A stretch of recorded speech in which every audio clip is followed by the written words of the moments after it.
Okay, so my name is Nolan One, and I was with my Team Renegade, I guess, which I think we're gonna change. We went to ARG Fort Worth yesterday, and I went 5-3 with Monarchs, so I was gonna go ahead and profile that for your boys out there. All right, so I played 3 Aether. Main reason you play this is for its effective tribute itself on your opponent's turn, but I didn't do it once yesterday, so it kind of underperformed. I didn't think it was like I hated this card yesterday. Like it was okay for the other effect where you you summon it and then you like summon Karaz and you pop 2 cards, but like even if you do that, like it's still kind of like a lot of times like they get the draws and then like unless you pop some of your own cards and then you get draws, but like if you get draws and they still have the gay stuff on field that you can't get rid of, so it's like it was okay. It was okay, I guess. Played 3 Erebus. This card was actually like amazing. This card is way better than Aether. And the reason I liked it so much is just because it's like you can bring it back and you can keep doing it over and over again. I like did this to one Kozmo player like 7 times in one game, and I resolved the effect of it a total of like 15, 20 times yesterday. That's really good. And the effect to add it back to hand I did probably like 7 or 8 times. So. And then I played the one Karaz. The Karaz, like I said, like I didn't mention, like I mentioned though, you want to summon it off of the Aethers, but like, if you don't summon it off Aether, it's usually pretty bad. I actually got lucky and I didn't draw it yesterday.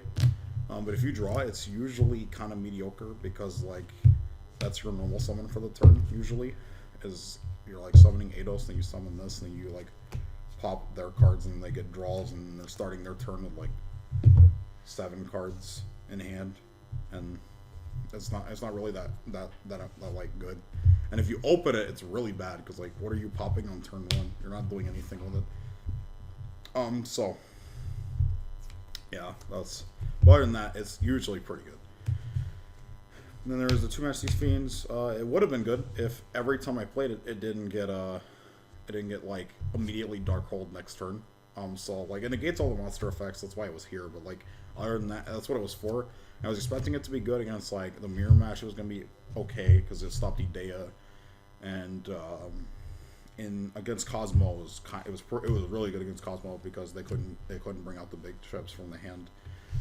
But it got Dark Hold every time, so it didn't even matter. Actually, in round 6, my opponent was maining Dark Hold, which really made me upset. So, and then 3 Idea. This card is really good. If you would get this card with it, the 3 Eidos. This card is here to get you to this card. So like what it does is summons like an 810, an 810 stat monster from your deck, but like it's summon and usually use it to summon this. Like unless you're actually no, it is in the when you side end against Burning Abyss, you can like put land droves in. You can like get a land drobe out so that when it's destroyed, you can search for another land drobe, and then you can like flip down their Dante and like all their Burning Abyss blows up because the face down's technically not Dante anymore.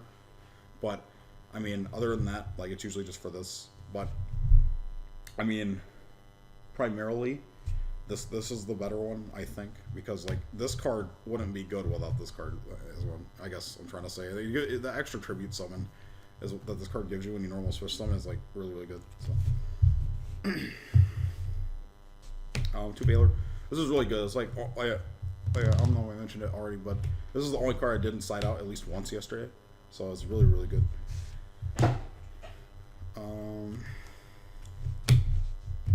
And then there was 3 Pantheism. This card's pretty easy to understand. I mean, you just discard this in the Monarch spell. You draw 2 cards, and then you can banish it and search for one of 3 spells, and your opponent has to pick it. So it's like it's really good. It's especially good if you discard a second copy of itself or Prime to the graveyard because it gets Prime out of your hand. Because you don't want to actually draw Prime. Drawing Prime's not very good, but this card's pretty good. Like it's best. I would almost say it's best to get rid of it off the Monarchs because the Monarchs have to send 2 spells to use their effect to like summon from deck and like shuffle one of their cards back into the deck with the Erebus and like summon from back with Aether. So you gotta actually like. This is like that's when you want to send these because then you can like banish them and get effects and stuff. I played 3 Tenacity. these are really good. Obviously, like all you gotta do is it like helps you search out your spells. The only bad part about the card is you can only use it once per turn. But like if you could use it multiple times a turn, it'd be super broken. So it kind of makes sense. Because if not, then you could like loop these and like just draw like half your deck in a turn. And then you play these. These are really good. I resolved it like 7 or 8 times I think, and then every time I resolved it, all Monarchs thrown forth. Like it's really good against Monarchs. Not against Monarchs. It's really good against Kozmos. And it didn't really do a whole lot against Pepe. It was kind of bad against Pepe, Draco Pals, whatever people were calling it now. And so it was kind of underwhelming, but against them. But like everything else was pretty good against. And it was also really good against the Mermail player because like I attributed off his Pike and he like couldn't do anything anymore. So because I like summoned out the Majesty's Fiend and he kind of just lost. The one March. This goes really well with the domains. If you have them both out, it's really hard to get around this because they're really good together. Like the domain makes it so they can't special summon from their extra deck if you have a tribute summon monster, and this makes it so they can't destroy or target tribute summon monsters. So if you have them both out, it's really hard to get rid of the tribute summon monster to stop this. So they have to get rid of this first or this first, and so they either are gonna make like they can either go into something that like Ignister or something that gets around this card after getting rid of this card. They have to get rid of this so that they can get rid of your tribute summon monster. And this is still there, so if you tribute summon like one of their cards with Storm, you can still like reactivate it. And then 3 up starts. Draw. 1 return. This card's awful. I wouldn't play it again. It just doesn't do anything. You don't really need it. If you successfully resolve this card, I mean, you're gonna win anyway, usually. And then Rhoda, this is pretty good. I just didn't see it enough. And when I did see it, I already had Udea, except for like 1 time, I think. So, 2 primes. This is really good. This is probably my favorite card in the deck, and the best way to use it is obviously if you have it in hand, you want to like tenacity into like pantheism it out of your hand, because you want it in graveyard so you can use its effect to summon itself. And then you can also send it off these guys, so when they use their effects to like his to shuffle something back into the deck or hers to summon something, you can actually like you can make it so you like get out of the deck. And so because you have to send the 2 Monarch spells or traps as a cost, so it gets it out of the deck. And its other effect is really bad, because like I don't want my Monarch spells back in my deck usually, because I want my deck to be thin, so I start just like drawing my tribute summon monsters over and over again.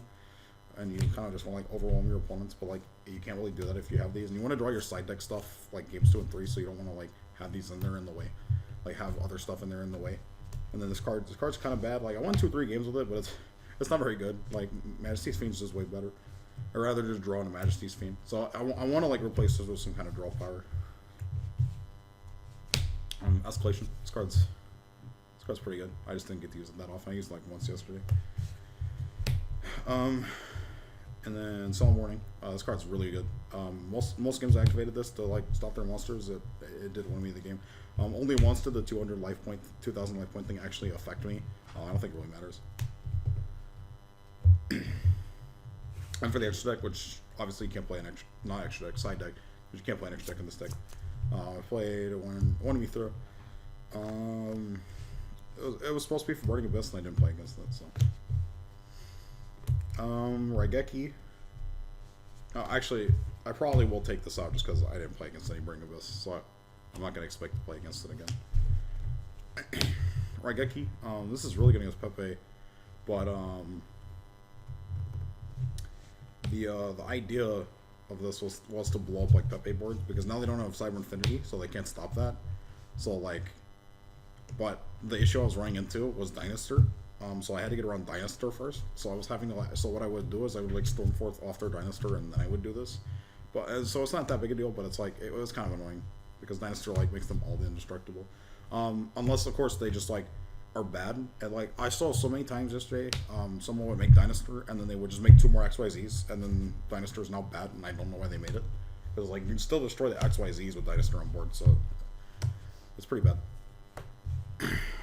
it's pretty. Well, no, it's pretty good. Like Dynaster's kind of bad. Strike. This card was supposed to be for the Monarch mirror, and the only time I got it though, like it tributes off their monster and then makes you draw, like, and then you draw a card and negate an effect. So it's to negate Karaz, so that it gets to attack, or negate Aether, so the card doesn't go back to your hand, so it just kind of stays there and applies like pressure, so your opponent has to get rid of it because now you have two 2800s on board. But it didn't get to do it because my opponent, like, he knew I had it, and so he MST'd it. So. And I think I was like probably the only one playing this yesterday. I don't think anybody else tried it. I just wanted to try it, but I didn't get to do it because I only played one Monarch, which is weird because there were a ton of them. And then the next these were bad because I didn't draw them. And when I did draw them and use them, like, your opponent just kind of stops, and like they can afford to in Kozmo because they can just like normal summon one card and then end their turn and then do their stuff on your turn. So like then like against Pepe, they can just like they just don't care.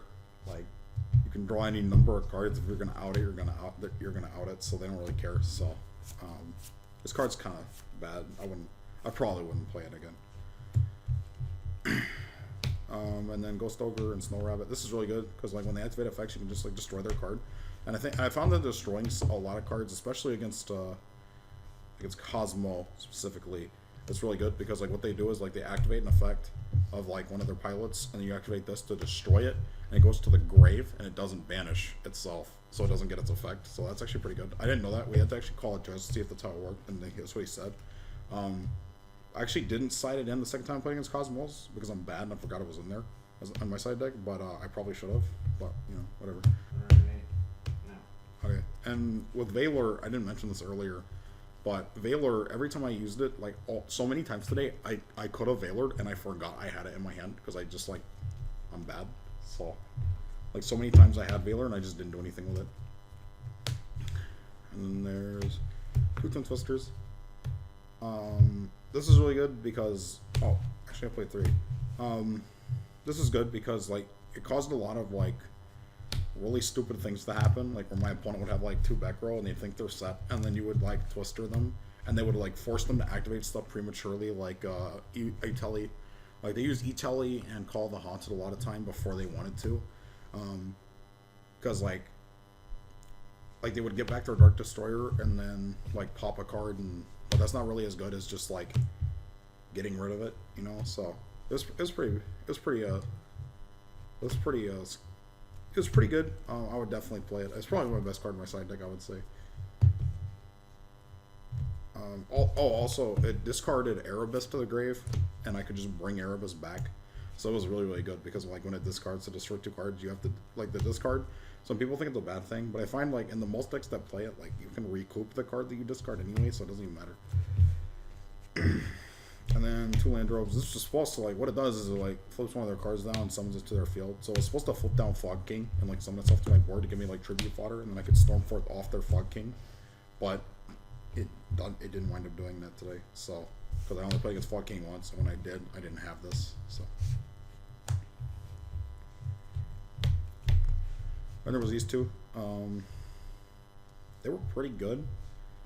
I only summoned them 3 times. The first time I did it, I won. In round 5, I actually accidentally cheated with this card because like what it does is every time you activate an effect, it negates it and then loses 500 attack and defense. So what happened was I accidentally cheated with the card because I activated Idea. I activated Eidos' effect in grave to summon Idea from my graveyard, but I couldn't do that. But he didn't catch it, and neither did I. I didn't even realize it until later. And then I almost did it again, but he caught it that time. But other than that, like even if like I hadn't summoned that Idea, I still would have won because we were in time, and all I had to do was do more damage to him or win. And so he kind of just scooped because he couldn't really do anything to get around this card because it was still, by the time we were done, it was still at 800 attack. So he still had to do two more cards and get around this, but he said he couldn't. So he just kind of scoped, and like even if it's over, I had like an Aether and Erebus in my hand, so I could tribute off all of his stuff on his turn, and like it was really good. Like he couldn't win, and then Megachias. Oh yeah, but that's something to watch for. Like people will like do try to cheat with this card. And sometimes they just don't even realize they're doing it. So just remember, like any effect that activates that, it does stop it. No, it's like mandatory. They can't choose. Caius, this card's really good. Like burns for 1,000 after it banishes a monster. It can banish any monster, but if it banishes a dark, it like banishes all copies of it. And if you tribute off like Eidos or you just tribute off your Erebus to summon this, you get to banish 2 instead. It's really good in the mirror where you can banish like their Erebuses and the Eidoses in order to like remove all of them in the game permanently. If you get rid of both of them, they can't play. It's almost impossible because like I said earlier, I think Eidos is like better than Idea, and Idea is good because it gets Eidos, because Eidos like effect that get that extra tribute summon is really just that good. And then Nolan Trap Eater. Every time I played against Mask of Restrict, I had this. And it was really, really good. And yeah, it gives you like an extra tribute fodder as well as like getting rid of a like Mask of Restrict and like. One time I could have gotten rid of it was round 7. It was my second to last round. And like what happened was it was like it got rid of I could have gotten rid of his Call of the Haunted and destroyed his Dark Destroyer, but then he would have gotten the Search, and he would have gotten to and he also still had a Mask of Restrict set, and I like knew he had it because he did this like gross smiling thing when he said it. It was really, really nasty, and but yeah, I knew he had it. So, and the stuff I'd remove from like the side deck, I would definitely take these out. No, not these. That's good. I'm gonna take probably these out, and in their place I'd put an extra Ghost Ogre and an extra Trap Eater in, because I really like those two. And so that was it. And then my matchups were round 1 Mermail, round 2 I played against Pepe, and round 3 I played against Pepe. I beat the Mermail, I lost the 2 Pepes. Then round 4 I played against Monarchs and won. Round 5 I played against Pepe and won. Round 6 I played against Kozmo and won. Round 7 I played against Kozmo and lost. And then round 8 my opponent didn't even show up. So I guess he just left because he was X1, I think. So yep. So that's it.